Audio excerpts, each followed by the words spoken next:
Hey everyone, just another quick video. I did order a lot of seeds this year. I just wanted to kind of share what I got. I ordered a lot from Bountiful Gardens. So, oops, there we go. Bountiful Gardens, and I haven't tried a ton of their seeds yet. I've had good luck with the ones that I tried last year. I had a few packs of their stuff last year, but I didn't buy a ton. This year I bought a ton, as you can see. I went a little nuts with the seed buying, but I really want to try growing some things that I've never grown before, let alone eaten before. So, you know, there's a lot of stuff that you just don't grow up eating depending on what your family cooks or where you are in the world. So here in South Carolina, you know, I was raised on typical Southern fare, fairly rudimentary food, and a lot of it not really, you know, grown, except for like corn, peas, green beans, tomatoes, let's see, collard greens, maybe even turnip greens. But you know what, even though I ate turnip greens, I never ate a turnip, so there's that. So I wanted to share some of the ones that I got. Bountiful Gardens does not put pictures on their recycled paper envelopes, but they do put thorough instructions. So this one is Little Giant Sweet Corn. So the plant itself is kind of short, and the ears ripen early, and they're a bit short. They're not long ears of corn, so that one's going to be one I'm going to try. This one is Tuxana Sweet Corn.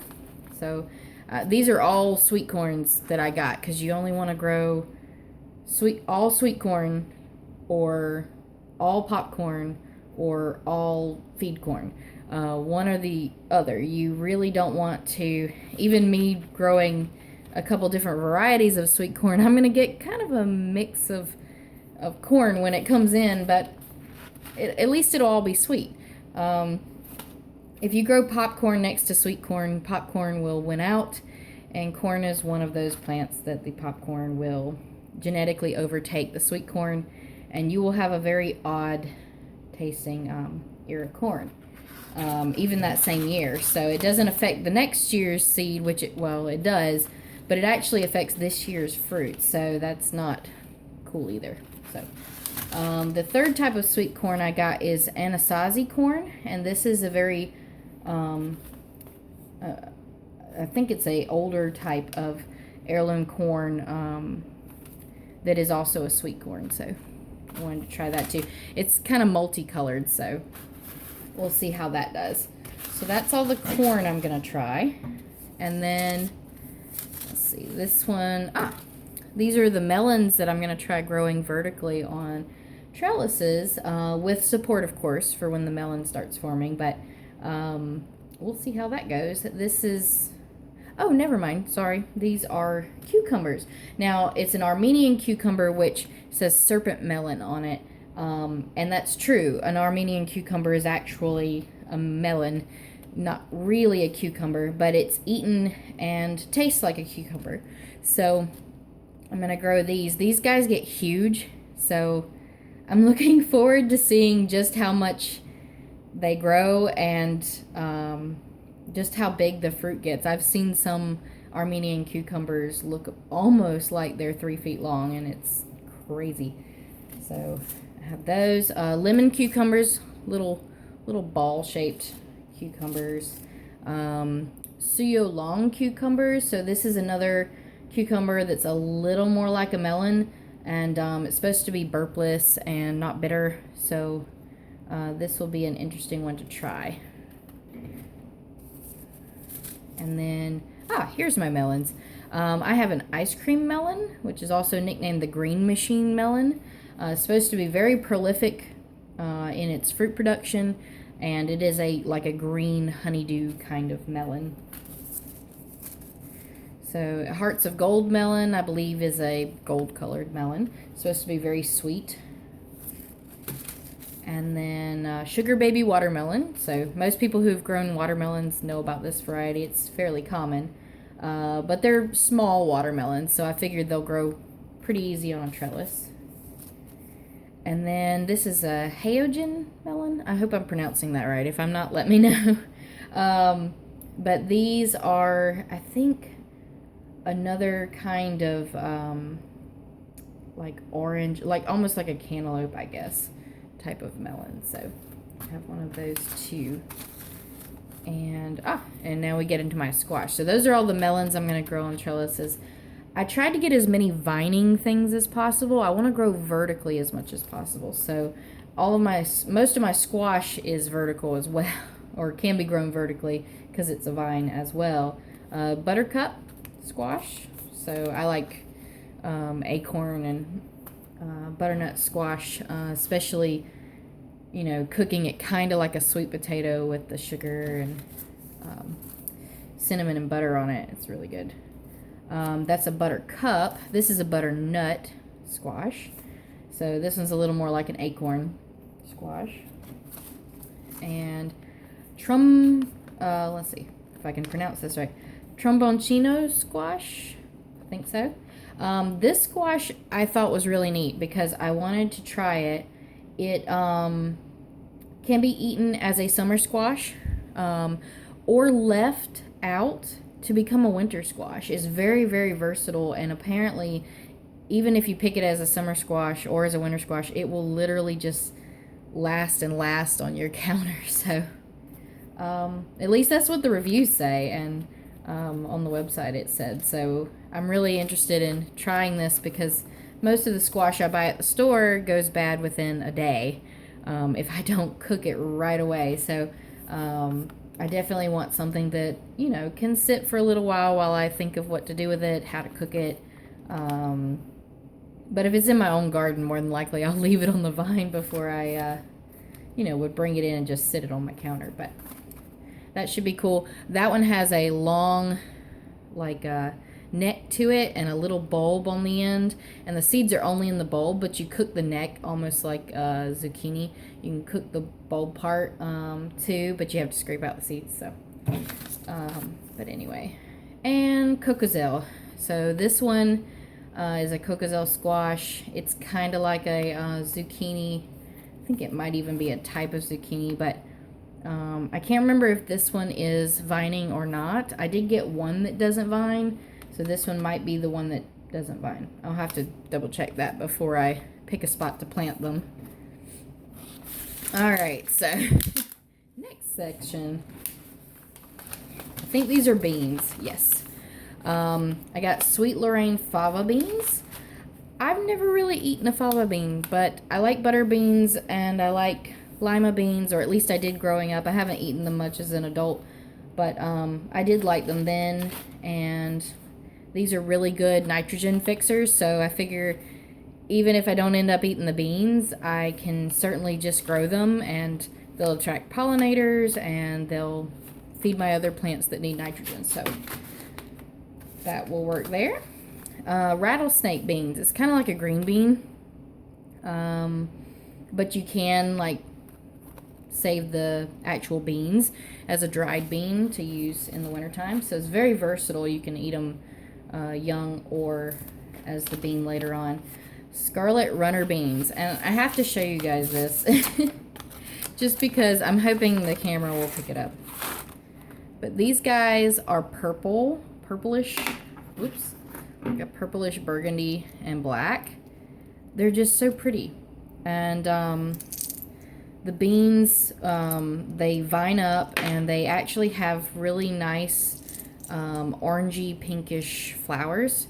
They're a native to the Americas, so it's a type of native food, and it's an heirloom food, so I will never have to buy these again once I grow them, which is pretty awesome, because once I grow them and I get some seeds out of the ones I've grown, I'll just keep planting them, and it'll be awesome. So there's that. Most of these I'm going to save seeds from and just keep planting. This is kind of my starter set. I've got some herbs, white sage. I really want to make some smudging bundles, and I made smudging bundles with culinary sage, which actually smelled really good.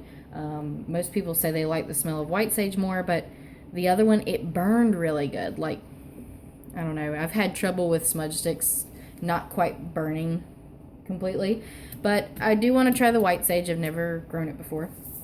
So also lemon balm. Love lemon balm. It's really good to put in teas for lemon flavor, or you can chop it up and rub it on pork or something. This is an all seasons cabbage. It's supposed to withstand heat and cold. So kind of interested in trying that. Hoping I don't get cabbage worms again like I did the year before that I did cabbage.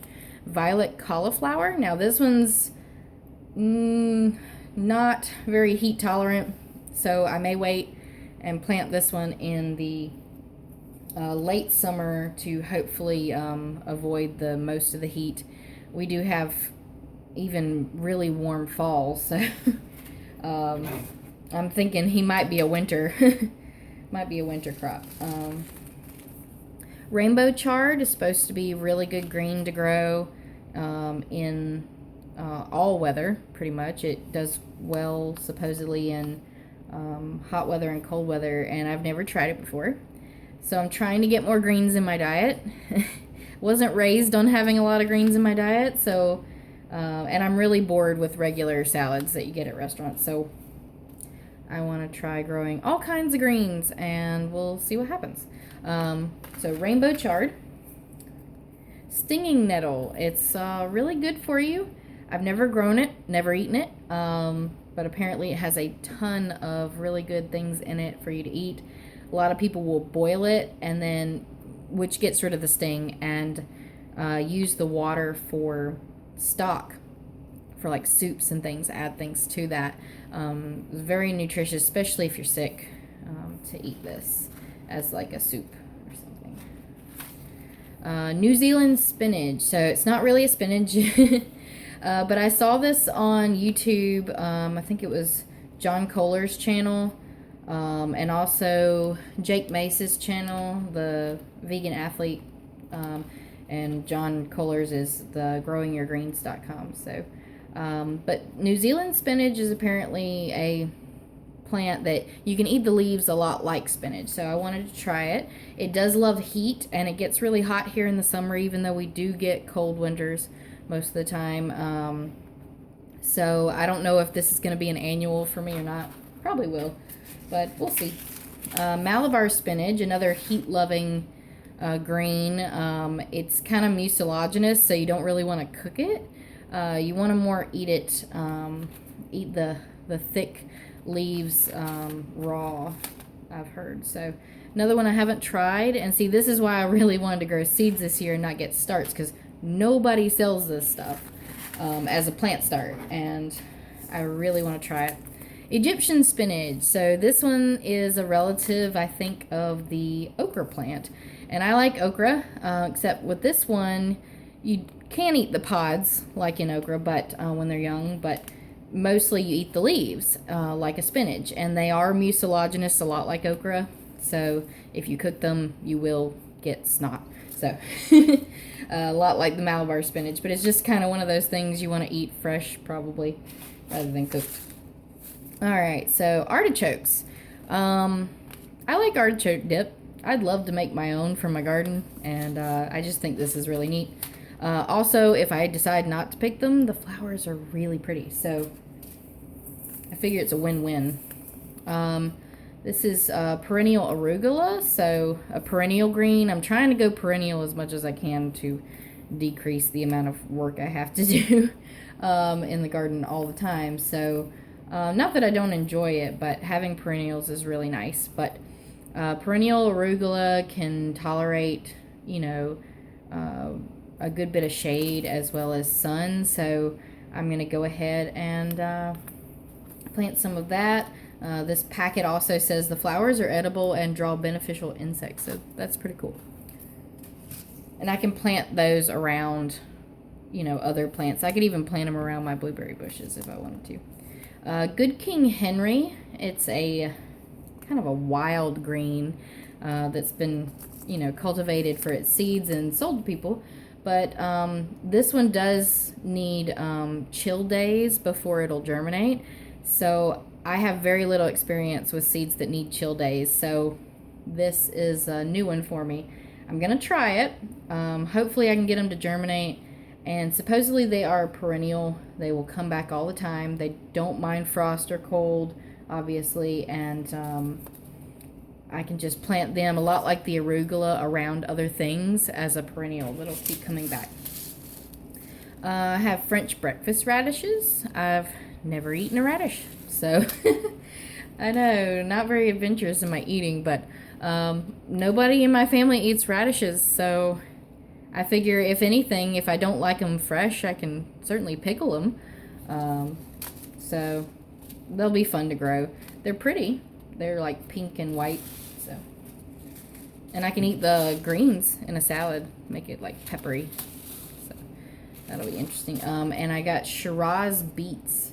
So these are supposed to be a really good type of beet. And I do like beets. I especially like pickled beets. So if I can learn to pickle these will be great. I might pickle them in kombucha. I saw a recipe for that. So, but the greens are one of the healthiest greens you can eat and grow really readily. So I will be picking the greens, not, you know, to where the plant doesn't have any leaves, but I'll be picking the greens to add as a salad, and that'll be great. And then when I harvest the beets, of course, I'll put the greens in the salad. All right, so those are all the ones that I ordered from Bountiful Gardens.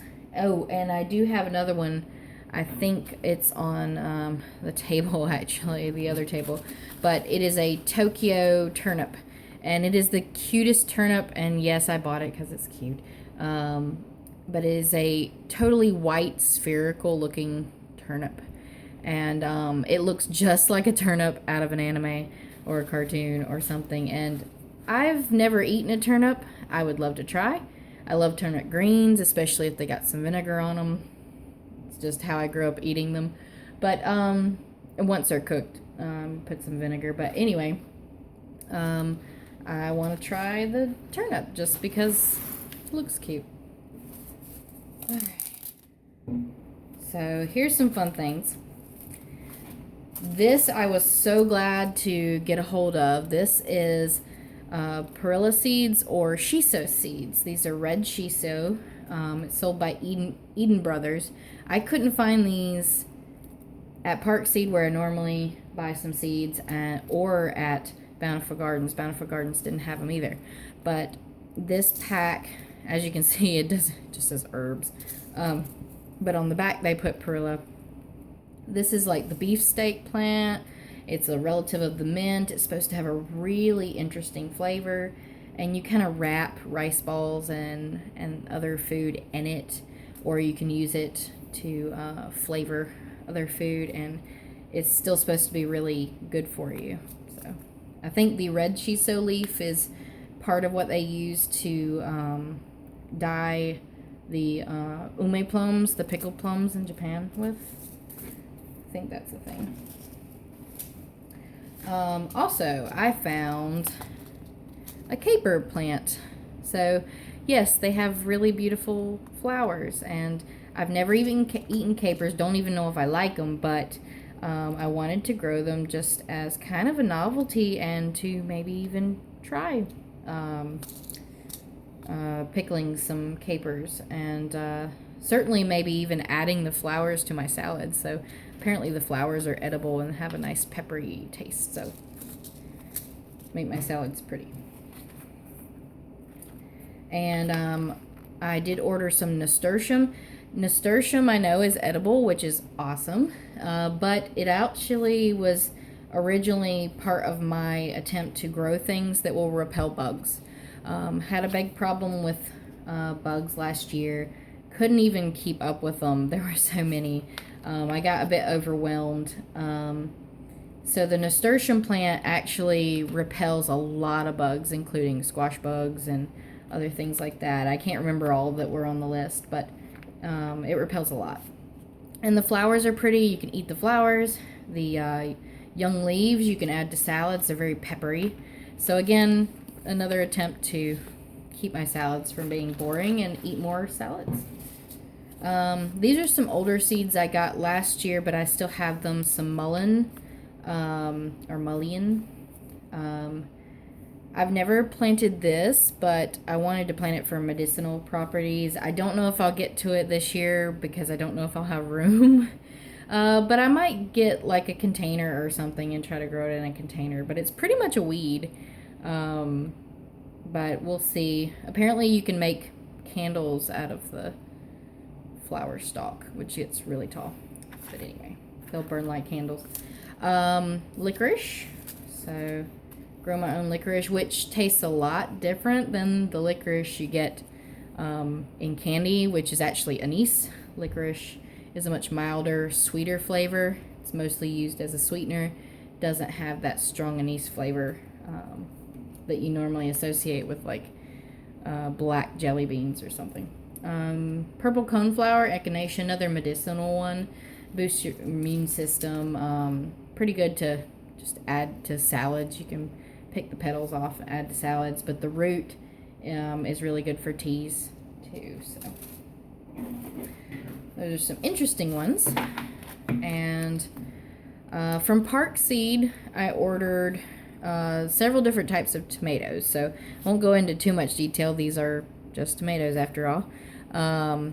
This is the tomato green zebra, tomato big rainbow. I tried to get colorful tomatoes. They have a really interesting taste. Golden gem. This is the most prolific, sweetest tasting cherry tomato I've ever grown, and I grew it last year, and we had golden cherry tomatoes forever.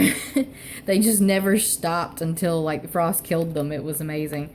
An heirloom green hybrid, Costoluto Genovese tomato. So I think it's just a red type of red tomato. I got some parsnips, Albion hybrid parsnips. Those seeds come from England.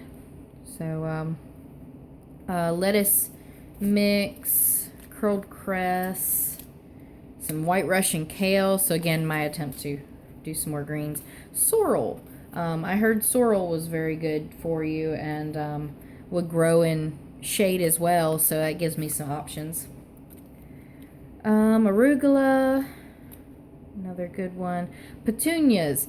Yeah, this is a flower, and petunias apparently repel bugs just like nasturtiums. Now, the petunia is definitely not edible, at least I don't think so.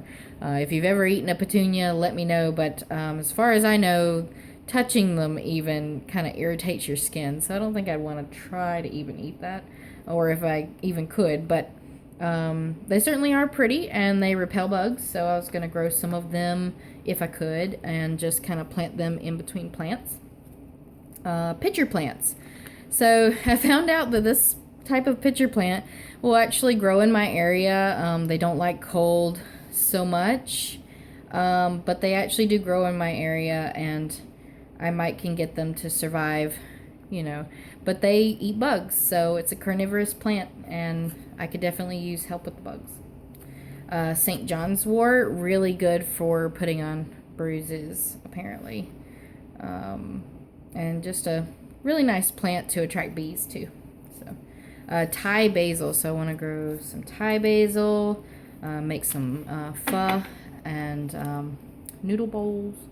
Lemongrass, so grow some lemongrass. English thyme. This is some green onion seeds. I didn't really need to buy green onion because when I buy green onion at the store, I save the bottoms and they root, and I just end up sticking them all over the place. But so I'm never really out of green onion, but I figured I'd buy some seeds. Maybe this is a different variety that I'll like more than the one I can buy at the store. So some oregano, some garlic chives. I heard that garlic chives are really good, as well as regular garlic, to plant around plants to repel bugs as well, and they're edible.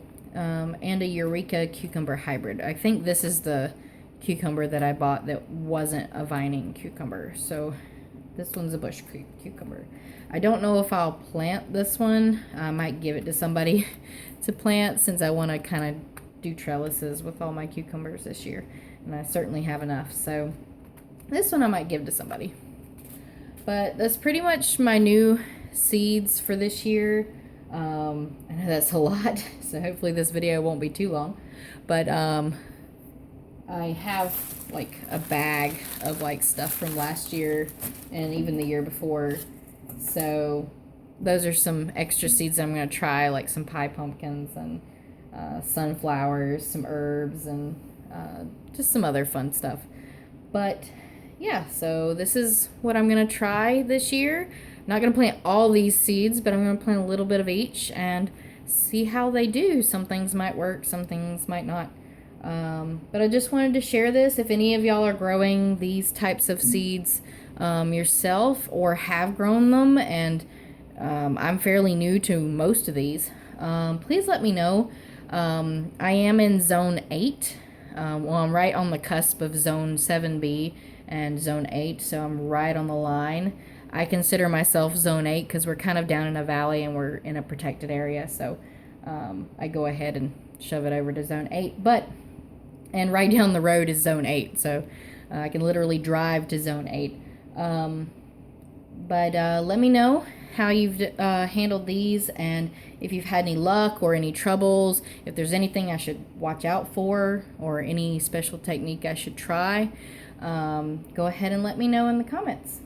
Thanks. Bye, guys.